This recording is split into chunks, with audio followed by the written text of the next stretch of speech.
Apa khabar semua penonton-penonton di FB? Selamat malam. Semoga semua baru selepas solat maghrib dan selepas wirid, sementara kita menanti masuknya waktu Isya, ngaji dulu, muzakarah ilmu, memperkayakan dada kita dengan perbandaran ilmu agama sebagai modal dan bekalan dalam kita melayari kehidupan di dunia yang sementara ini. Jadi kita tak mula lagi sebenarnya. Saya minta kepada rakan-rakan Facebook, penonton-penonton di Facebook tu, sila share bagi banyak-banyak, kerana ilmu yang akan saya sampaikan pada malam ini sangat memberi manfaat kepada kita semualah. Yang mengikuti siaran langsung pada ketika ini, dia dapat ilmu secara langsung. Bila dia share, nanti dia sebar kepada kawan-kawan dia, maka dapat ilmu lagi.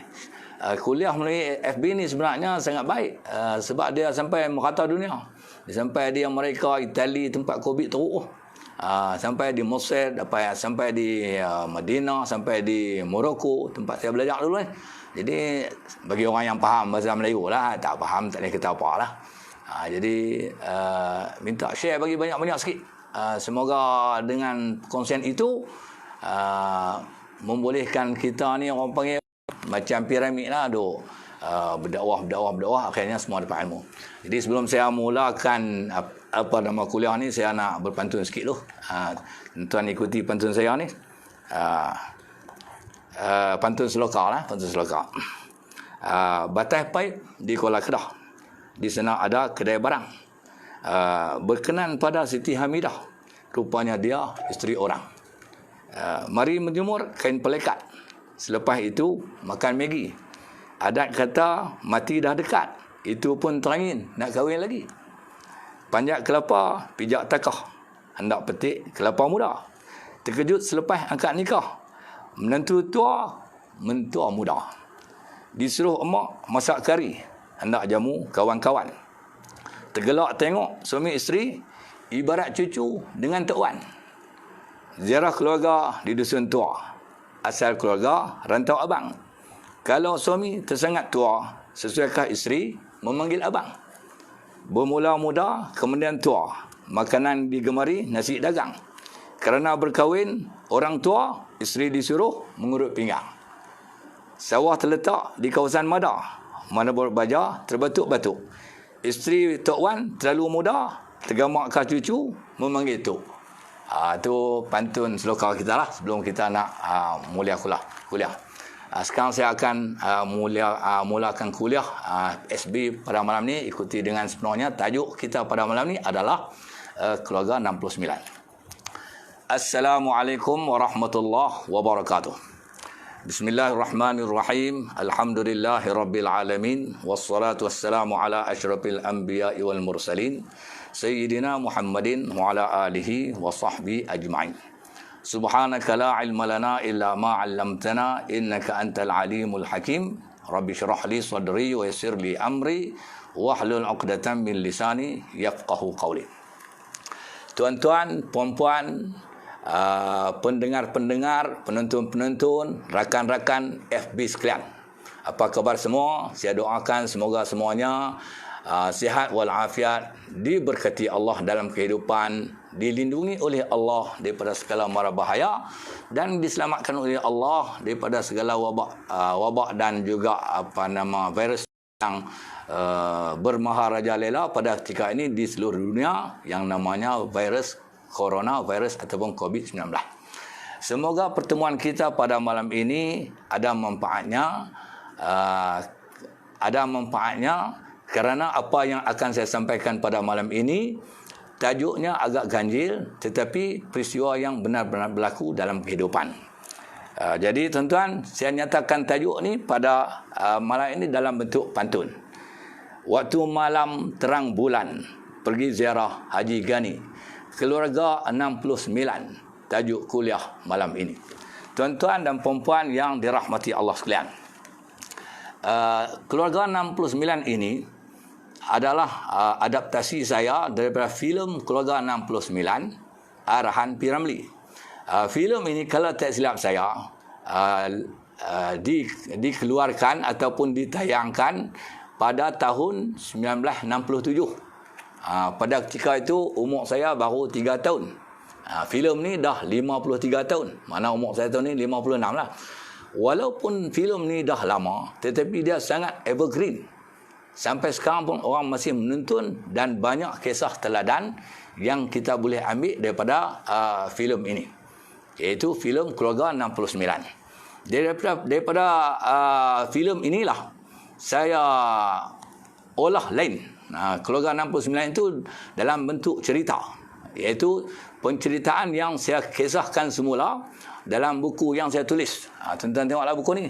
Buku yang diberi judul Jentik Sikit. Keluaran Galeri Ilmu Sendirian Berhad. Jadi dalam buku ini salah satu cerita yang saya nukilkan adalah Keluarga 69. Jadi penyampaian tajuk Keluarga 69 ini akan berpandukan kepada buku saya ini. Jadi mula-mula saya akan ceritakan ataupun baca cerita dalam buku ini, kemudian saya tutup buku dan saya akan huraikan maksud Keluarga 69 itu. Jadi sekarang ni kita mulakan dengan pembacaan cerita Keluarga 69. Kalau siapa yang memiliki buku ni, muka surat 163. Tajuk dia Keluarga 69. Jadi saya mulakan pembacaan. Tajuk Keluarga 69. Semenjak kematian isteri, Haji Dun kekal sebagai bapa tunggal dalam tempoh yang sangat lama. Sebagai bapa tunggal, dia membesarkan Fitri, satu-satu anaknya hasil perkahwinan dengan arwah isterinya. Sebaik saja menamatkan pengajian di universiti, Fitri diterima bekerja sebagai pegawai eksekutif di sebuah syarikat konglomerat di ibu kota. Pada mulanya, Fitri diminta mengurus perniagaan bapaknya. Tetapi Fitri menolak permintaan bapaknya secara baik. Alasan yang diberikan adalah untuk menimba pengalaman di tempat lain terlebih dahulu. Haji Dun tidak membantah hasrat anaknya itu. Antara tugas yang diamanahkan kepada Fitri ialah mengurus sumber manusia di syarikat tempat dia bekerja. Setelah 2 tahun bekerja di situ, Puan Rohani, pemilik syarikat konglomerat itu, sangat terpegun melihat prestasi kerja yang dihasilkan oleh Fitri. Lalu, dia dinaikkan pangkat sebagai pegawai eksekutif kanan syarikat. Lain pula ceritanya di Alostar.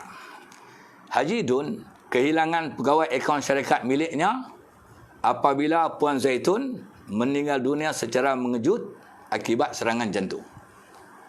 Dengan segera, Haji Dun mengiklankan kekosongan jawatan pegawai akaun kerana jawatan itu perlu diisi segera. Dalam ramai-ramai calon yang ditemuduga, Alia terpilih menjawat jawatan pegawai akaun menggantikan Allahyarham Puan Zaitun. Alia berkelulusan akaun dari sebuah universiti tempatan. Seperti Fitri, Alia juga cekap bekerja.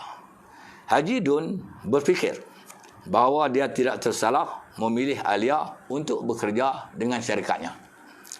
Suatu hari, Haji Dun meluangkan masa berborak-borak dengan Alia.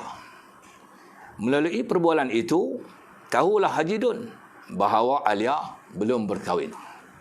Dia tinggal dengan bapaknya di Jitra. Ibunya telah bercerai dengan bapaknya semasa Alia masih di tingkatan 5. Semenjak itu, dia terputus hubungan dengan ibunya dan tidak pernah berjumpa. Masa terus berlalu.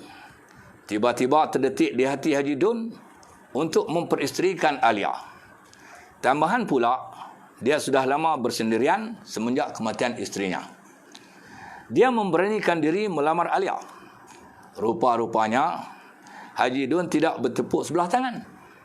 Dalam keadaan malu-malu dan tersipu-sipu, Alia bersetuju menerima lamaran Haji Dun. Alia meminta Haji Dun bertemu bapaknya di Jitra untuk berunding secara lebih lanjut. Diringkaskan cerita, Haji Dun dan Alia selamat diijab kabul. Perkahwinan mereka diwalikan sendiri oleh bapa kandung Alia. Di Kuala Lumpur, kisah yang sama berlaku antara Puan Rohani dan Fitri. Puan Rohani seorang janda yang telah lama diceraikan suaminya. Setelah lama memerhati cara bekerja dan perwatakan Fitri, Puan Rohani jatuh hati terhadap Fitri. Suatu hari, Puan Rohani memberanikan diri mengajak Fitri berkahwin. Tindakannya itu tak ubah seperti perigi mencari timah. Terkejut dengan ajakan Puan Rohani, Fitri ketawa mengilai seperti tidak percaya. Fitri tidak segera memberi jawapan. Masa terus berlalu. Puan Rohani semakin serius hendak bersuamikan Fitri. Akhirnya, Fitri akur. Mereka selamat diijab kabul di kampung ibu bapa Puan Rohani di Sabak Bernam. Seminggu selepas berkahwin, Fitri teringatkan ayahnya di Kedah. Tiba-tiba, dia diburu perasaan bersalah kerana tidak memberitahu ayahnya terlebih dahulu sebelum berkahwin. Dia segera menelpon ayahnya untuk memohon maaf di samping memberitahu bahawa dia telah berkahwin. Sambil ketawa kecil, ayahnya menjawab, "Tak mengapa Fitri, ayah tak marah." Ayahnya menyambung lagi, "Anak bapa." Maksudnya, Haji Dun juga seperti Fitri, tidak memaklumkan perkahwinannya kepada Fitri. Haji Dun mengakhiri perbualan telefon dengan menyuruh Fitri pulang segera kerana dia ingin melihat wajah menantunya. Suatu hari hujung minggu, Fitri membawa isterinya pulang ke Alostar. Dia ingin memperkenalkan isterinya kepada bapaknya.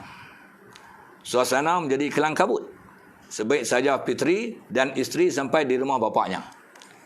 Alia menerkam ke arah Puan Rohani. Mereka berpelukan sambil menangis. Haji Dun dan Fitri melihat kelibat Alia dan Puan Rohani dengan penuh kehairanan. Akhirnya, tahulah mereka bahawa Puan Rohani dan Alia adalah ibu dan anak. Keempat-empat mereka menjadi buntu. Fikiran mereka kusut, memikirkan bagaimana cara menyelesaikan masalah yang sedang dihadapi. Keluarga mereka telah menjadi keluarga 69. Tiba-tiba, Fitri mencadangkan kepada ayahnya supaya mengahwini Puan Rohani setelah diceraikannya. Dia pula akan mengahwini Alia setelah diceraikan ayahnya. Haji Dun enggan dan berkata 3 kali, "Impossible, impossible, impossible." Jadi tuan-tuan dan puan-puan, penonton-penonton FB sekalian, itu penceritaan saya tentang cerita tentang cerita Keluarga 69, adaptasi daripada filem Keluarga 69 arahan P. Ramlee. Sebenarnya tuan-tuan, P. Ramlee ni dia orang cerdik. Dia orang yang sangat bijak. Kadang-kadang kita tengok cerita Keluarga 69 ni, kita kata saja syok-syok. Sebenarnya ada mesej.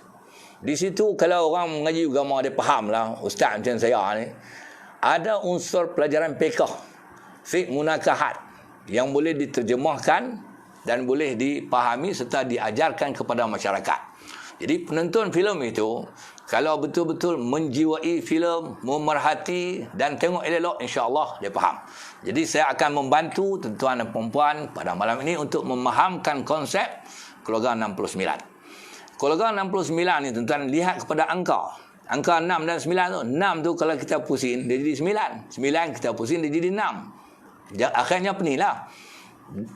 Dalam maksud yang mudah saya nak bahas ni, Keluarga 69 ni, dalam keluarga itu ada perkahwinan yang boleh menyebabkan jadi tak terah duduk, walaupun perkahwinan itu sah, sebagaimana cerita yang berlaku di antara P. Ramlee, Artompel dan juga isteri-isteri mereka itu, dan sebagaimana cerita yang saya bacakan tadi, iaitu watak Haji Dun dan anaknya Fitri dan Rohani serta anaknya Alia. Itu cerita Keluarga 69. Baik. Dalam Al-Quran, Allah Subhanahu wa taala berfirman, wala tankihu ma nakaha abaukum minan nisa. Janganlah kamu berkahwin dengan isteri yang dikahwini oleh bapa kamu. Ini pesanan perintah Allah Subhanahu wa taala kepada anak. Anak lelaki ini jangan kahwin, tak boleh, haram berkahwin dengan isteri yang dikahwini oleh bapa. Maksud isteri yang dikahwini oleh bapa ni iaitu mak tiri. Bukan mak sendiri. Artinya seorang lelaki itu bapaknya berkahwin sekali lagi setelah kematian ibunya ataupun menambahkan isteri atau berkahwin sekali lagi setelah ibunya diceraikan. Jadi ibu tiri itu haram dikahwini oleh anak tiri, anak lelaki tiri. Itu firman Allah Subhanahu wa taala. Walau bagaimanapun tuan-tuan dan puan yang dirahmati Allah sekalian, yang haram dikahwini itu adalah ibu tiri. Ibu tiri saja, itu isteri bapa. Isteri bapa. Tetapi anak isteri bapa. Anak isteri bapa artinya dengan anak bapa ni dia menjadi saudara tiri.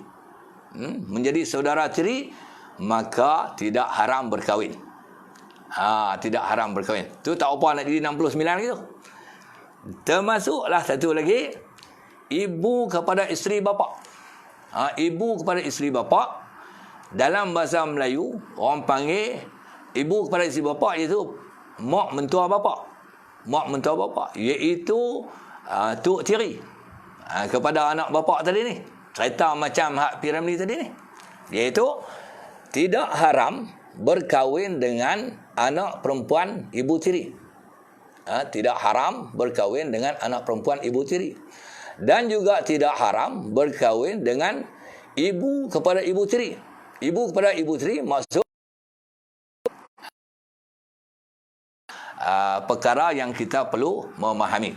Dalam kehidupan masyarakat Melayu, kita duk salam sakarlah dengan tok tiri. Sebenarnya dengan tok tiri ini, cucu tiri lelaki-lelaki ini boleh berkahwin dengan tok tiri. No problem, tak ada masalah. Tu kalau berlaku perkahwinan, dia akan jadi keluarga 69. Tetapi tak ada masalah. Keluarga 69 ni perkahwinannya adalah sah. Sebagaimana dalam cerita Piramli tadi. Termasuklah cerita yang saya adaptasi dalam buku saya jentik sikit tadi ni. Okey. Jadi saya akan hurai dalam kisah saya baca tadi tu. Dalam kisah yang saya baca tadi, Haji Dun dia kahwin dengan Alia. Haji Dun dia kahwin dengan Alia. Alia tu dia menjadi ibu tiri kepada Fitri. Sebab Fitri adalah anak Haji Dun. Alia menjadi ibu tiri kepada Fitri. Okey.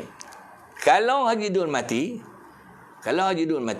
ataupun Haji Dun menceraikan Alia, Fitri dengan Alia tak boleh menikah. Sebab ayat yang saya baca tadi, janganlah kamu mengahwini isteri bapa kamu. Jadi isteri bapa kamu artinya ibu tiri. Kalau Haji Dun mati, maka Fitri tak boleh menikah dengan Alia. Ataupun kalau Haji Dun menceraikan Alia, Fitri tak boleh menikah dengan Alia. Sebab apa? Ibu tiri dengan anak tiri haram berkahwin sebab mereka menjadi mahram. Okey. Tetapi Fitri halal dan boleh berkahwin dengan ibu Alia. Fitri halal dan boleh berkahwin dengan ibu Alia, iaitu puan rohani tadi. Itu hukum fiqh menetapkan begitu. Okey. Pasal apa? Fitri boleh menikah dengan rohani, tetapi tak boleh menikah dengan Alia. Kalau bapa dia menceraikan Alia atau bapa dia mati. Pasal apa tak boleh menikah dengan Alia? Pasal apa anak tiri tak boleh menikah dengan ibu tiri? Sebab dia yang jelas sebagaimana yang tercatat dalam kitab-kitab fiqh, dia panggil wasababut tahrim, sebab pengharaman menjadikan mahram di antara anak tiri lelaki dan ibu tirinya mahram. Sebabnya takrimun wa ihtiramul usul, untuk menghormati dan memuliakan usul. Usul iaitu bapa, tuan dan katai.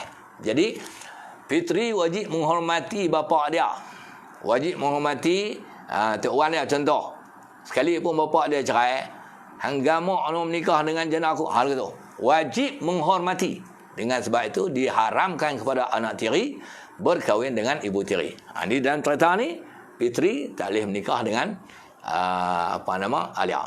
Dalam cerita P. Ramlee, kalau tak silap saya, bini P. Ramlee nama Siti, bini Artompe nama Minah. Jadi kalau Artompe cerai Minah tu, P. Ramlee tak boleh menikah dengan Minah sebab mak tiri dah.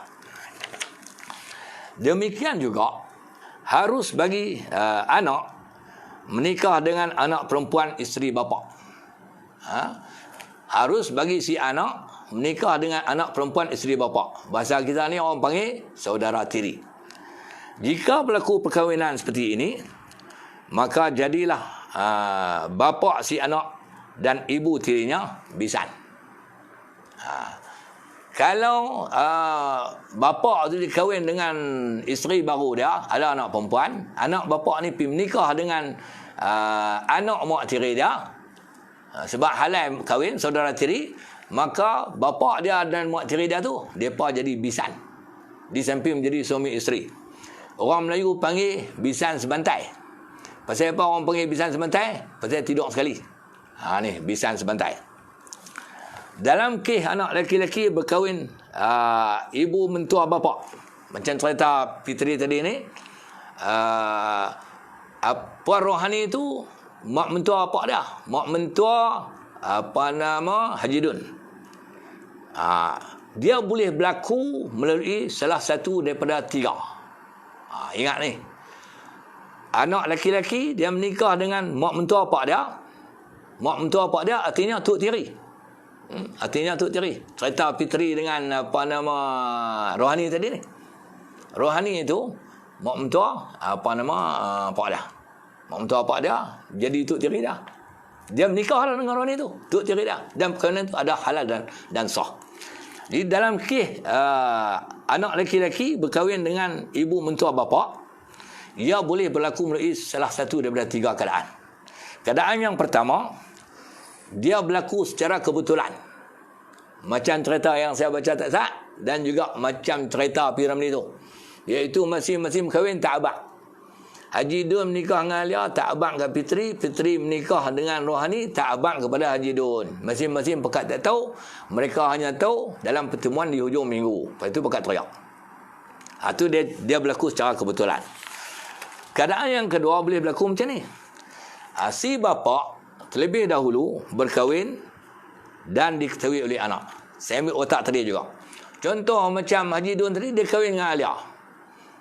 Dia kahwin dengan Alia, dia abang kepada Fitri. Fitri, ayah nak menikah dengan Alia ni.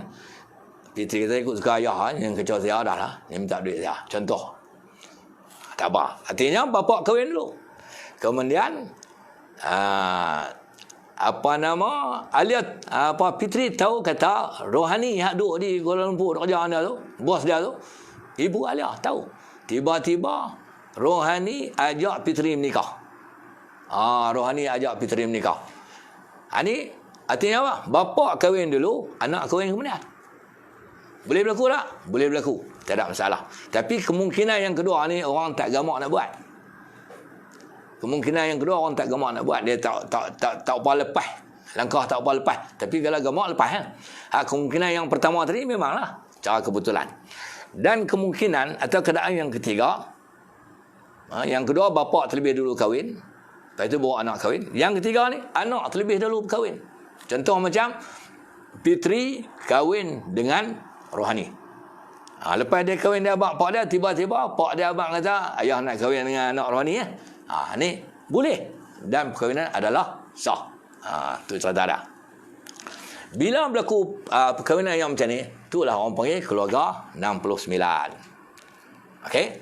Sebaliknya, di ujung cerita tadi kan, saya ambil cerita P. Ramlee itulah. Sebab P. Ramlee ajak pak dia tukar. Pak dia kata, tak boleh. Ni Haji Dun kata, impossible. Sebaliknya, kalau dah berlaku perkahwinan, kebarangkalian tu cara kebetulan. Jika nak bertukar pasangan, iaitu Fitri, dia cerai Rohani, supaya bapaknya boleh mengawini Rohani. dan Haji Dun menceraikan Alia supaya Fitri boleh mengundi Alia, maka cara demikian tak boleh. Cara demikian tak boleh. Sebab apa? Kalau Haji Dun cerai Alia, nak bagi Fitri kahwin dengan Alia, tak boleh. Sebab Alia mak tiri. Mak tiri dan anak tiri, sebagaimana yang saya telah ceritakan tadi, haram berkahwin. Tak sah.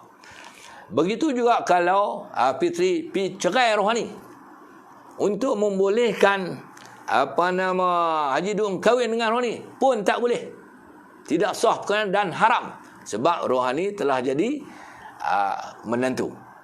Jadi cara nak buat macam mana bila jadi ni? Cara dia kekalkan status quo macam tu.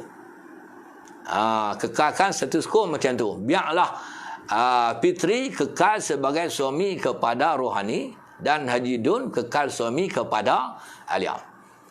Dia jadi 69 sebagaimana kita tengok dalam filem itu, iaitu dia gawat, dia keliru, dia celaru, dia pusing. 6 pusing jadi 9, 9 pusing jadi 6. Dari segi nak panggil lagu mana? Itu pun saya pening. Jadi katalah macam ni. Fitri dia nak panggil dekat Alia. Dia nak panggil apa? Alia tu jadi anak tiri dia. Alia tu jadi anak tiri dia. Dia panggil apa? Dalam masa yang sama Alia tu jadi mak tiri dia. Dia segi panggil. Jadi panggil itu pulanglah kepada siapa-siapa yang terlibat betul-betul berlaku dalam keluarga 69 ni. Barangkali macam ni lah. Kalau dia nak panggil Alia, nak teri dia panggil Alia, tengok pak dia tak ada, panggil Alia. Kalau pak dia ada, panggil mak. Lebih kurang itulah. Macam Rohani pun dengan Haji Dun. Rohani dengan Haji Dun. Dia nak panggil apa? Haji Dun tu jadi pak mentua dia sekali, jadi menantu sekali. Tengok kalau Piramli ada, kalau Fitri ada, panggil Haji Dun tu bapa. Kalau Fitri pergi mana-mana kah, panggil Haji Dun tu Haji Dun. Tu. Yang isu di sini ialah nak panggil apa. Bila berlaku perkahwinan yang macam ni. Saya percaya tuan-tuan dan puan-puan yang dirahmati Allah sekalian, dalam kehidupan kita orang elok ni daripada berlaku perkahwinan yang macam ni. Tapi dari segi hukum syarak, perkahwinan itu adalah sah. Tak perlu dipertikaikan. Seterusnya tuan-tuan dan puan-puan yang dirahmati Allah, itu contoh yang saya sebutkan. Berikut ni saya nak sebutkan lagi beberapa contoh yang tak ada dalam skrip. Sebab dia akan jadi 69 juga keluarga ni.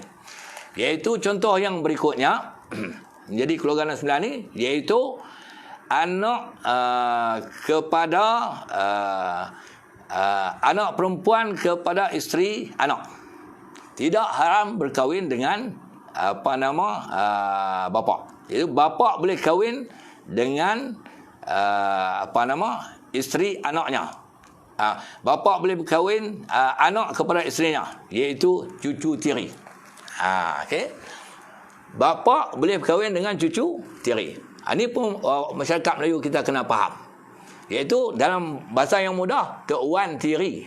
Tok wan tiri dan cucu tiri ni sebenarnya mereka adalah ajnabi, bukan mahram.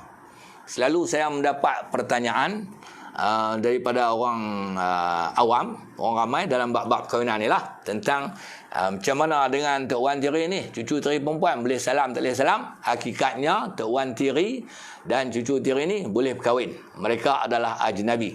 Jadi kalau nak salam-salam tu tak boleh lah. Tapi dari segi amalan, tok wan tiri tak gamak nak ambil cucu tiri buat bini ni.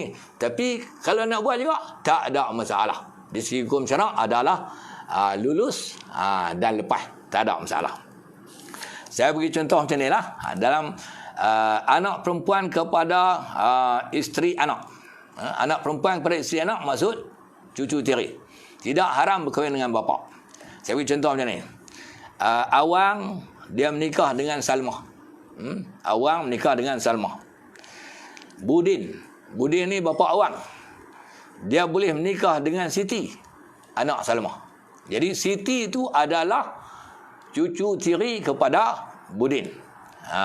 Dan Siti itu adalah anak tiri kepada Awang. Awang tu anak kepada Budin.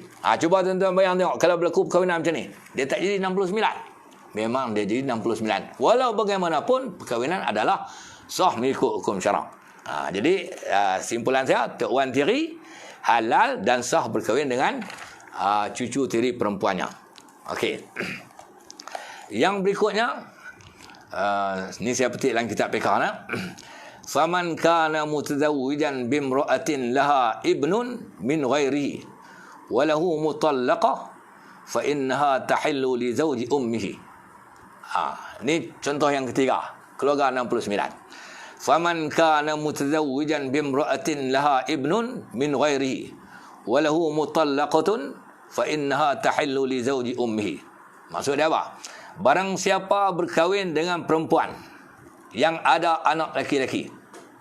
Satu orang lelaki-lelaki dia berkahwin dengan seorang perempuan, perempuan tu ada anak lelaki-lelaki daripada perkahwinannya yang terdahulu. Dan lelaki itu ada isteri yang telah diceraikan.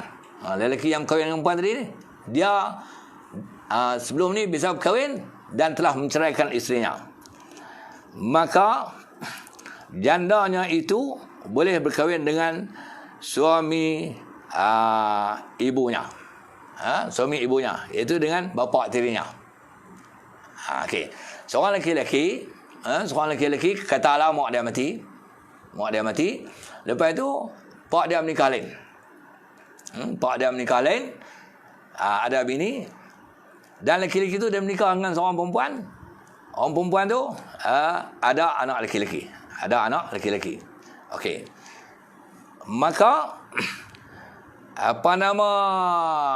pak tiri kepada lelaki-lelaki tadi ni halal berkahwin dengan janda lelaki-lelaki ni. Cuba tuan-tuan bayang. Pak tiri dia nikah dengan mak dia, lepas tu pak tiri dia menikah seorang lagi. Artinya pak tiri dia ada dua bini. Mak dia satu, lepas tu bini hana mak dua lagi. Bini hana mak dua tu janda dia. Janda anak tiri pak tiri ni. Bila duduk dalam keluarga tu, jadi tak keluarga 69? Memang jadi keluarga 69. Tetapi realiti hukum syarak berlaku, tak ada masalah, sah perkahwinan tersebut. Okey nak? Berikutnya saya bagi satu contoh lagi. Contoh kepada tadi ni, saya bagi contoh. Barang siapa berkahwin dengan perempuan yang ada anak lelaki, lelaki itu ada isteri yang telah diceraikan, maka jandanya boleh berkahwin dengan suami ibunya, iaitu bapa tirinya. Saya berikan contoh macam ni. Seorang lelaki nama Burhan. Dia telah menceraikan isterinya Fatimah. Okey? Kemudian selepas perceraian, Burhan kahwin lain. Dia berkahwin dengan Asiyah ada seorang anak lelaki nama Osman. Selesai.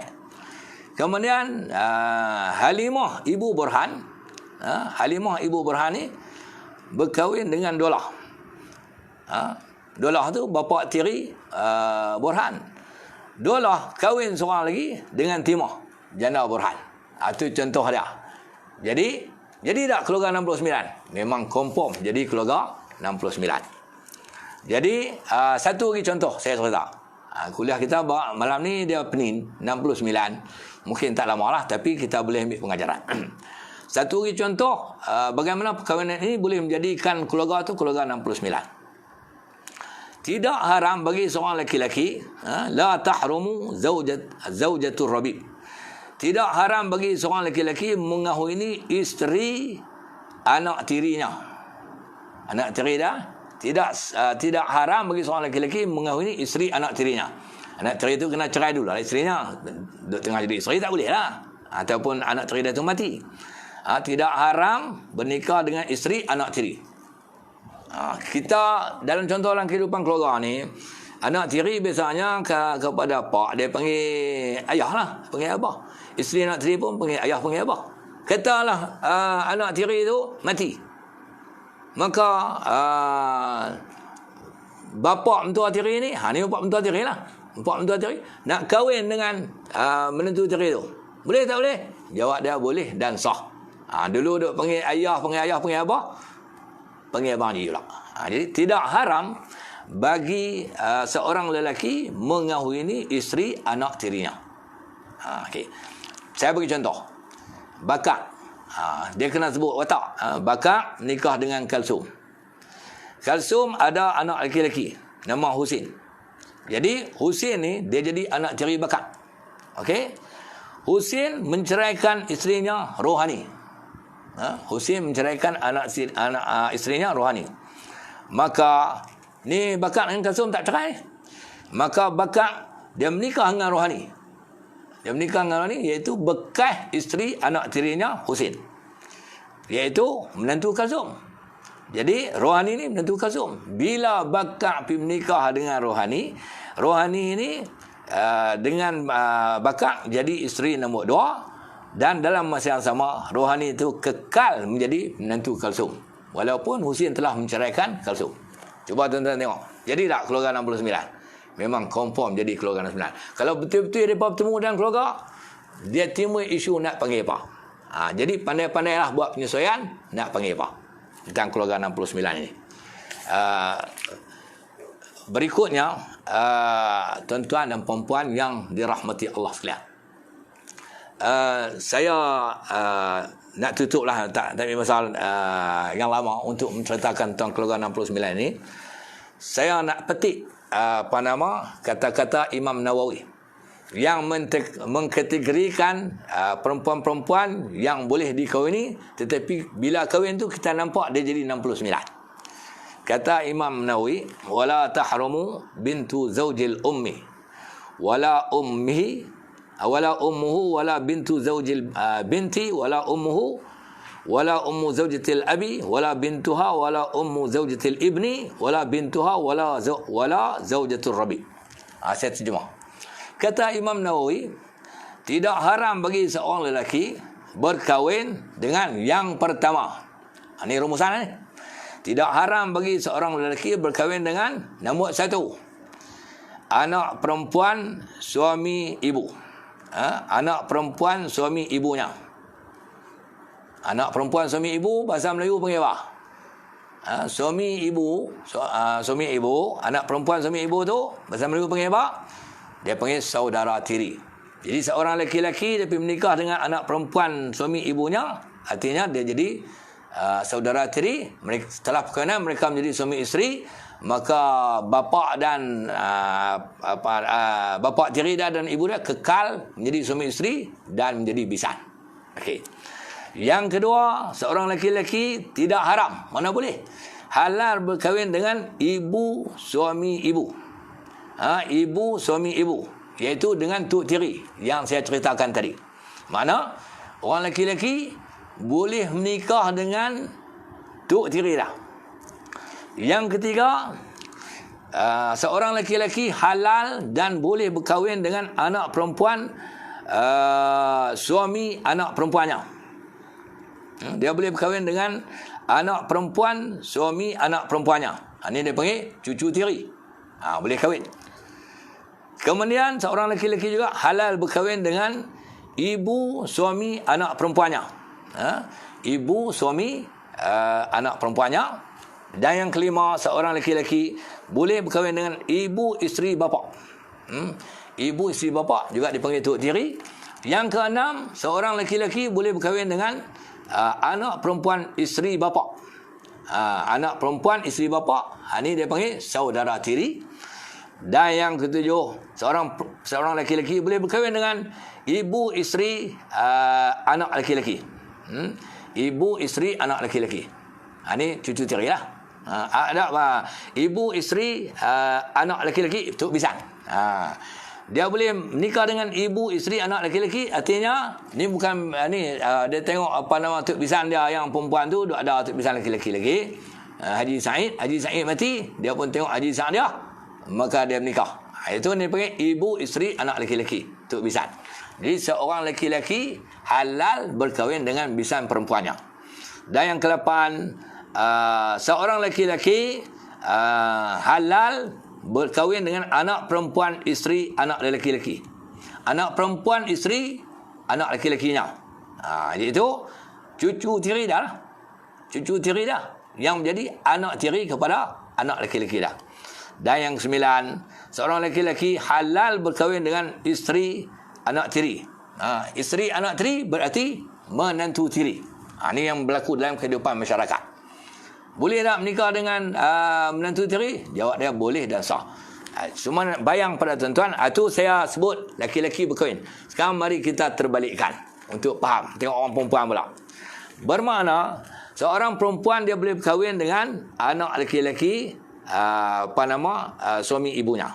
Itulah kita balikkan macam saya ceritakan tadi. Jadi tuan-tuan dan perempuan yang dirahmati Allah, pencinta-pencinta ilmu dalam Facebook pada malam ini, keluarga 69 tidak hanya dilihat kepada watak yang kita tengok Hak P. Ramli tadi ni, dan juga cerita Haji Dun yang dalam buku saya tu, Haji Dun, Fitri, Rohani dan juga Alia. Tetapi dia boleh kembangkan lagi sehingga menjadi 9 jenis, sebagaimana conclusion yang saya buat, sebagaimana yang dibuat kesimpulan oleh Imam Nawawi. Cumanya isu yang besar berlaku dalam keluarga 69. Isu yang besar ialah isu panggilan. Nak panggil apa? Contoh macam pergi menikah, orang lelaki menikah dengan cucu perempuan tiri dah. Cucu perempuan tiri dah tu, anak pada lelaki ni, anak pada orang tu lah, lelaki, dia panggil pak tiri abah. Kepada suami dia anak panggil tak wan, tak gamak telah menjadi suami. Sebab tu orang jadi isu itulah, isu panggilan. Tetapi di segi kesahihan perkahwinan tidak berbalik. Jadi ada 2-3 benda yang saya nak sebut, yang selalu orang duk tanya. Kahwin dengan menantu tiri. Kahwin dengan menantu tiri boleh tak? Jawab dia boleh. Sama ada menantu tiri ni menantu tiri itu perempuan, artinya pak mentua tiri lah, atau menantu tiri lelaki, mak mentua tiri.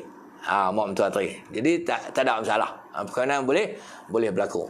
Jadi tuan-tuan dan perempuan yang dirahmati Allah, itulah perkongsian ilmu yang dapat saya sampaikan pada malam ini dalam kisah keluarga 69. Cuma saya nak bak tuan-tuan ingat, keluarga 69 yang kita tengok filem-filem itu bukan sekadar tontonan, tapi ada mesej dan pengajaran di segi hukum fiqh yang kita boleh belajar di situ.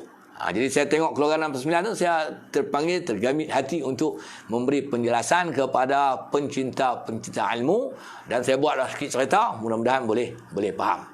Jadi saya tutuplah kuliah malam ni dengan bacaan doa. Bismillahirrahmanirrahim. Alhamdulillahirabbil alamin, wassalatu wassalamu ala asyrafil mursalin wa ala alihi washabihi ajma'in. Allahumma anfa'na bima 'allamtana wa 'allimna ma yanfa'una warzuqna 'ilman yanfa'una wa zidna 'ilma. Alhamdulillah ala kulli halin wa na'udzubika min halil nar. Allahumma ij'alna minal ladzina yastami'una al-qaul fayattabi'una ahsana. Wa sallallahu ala sayyidina Muhammadin wa ala alihi washabihi ajma'in. Walhamdulillahirabbil alamin. Wassalamu alaikum warahmatullahi wabarakatuh.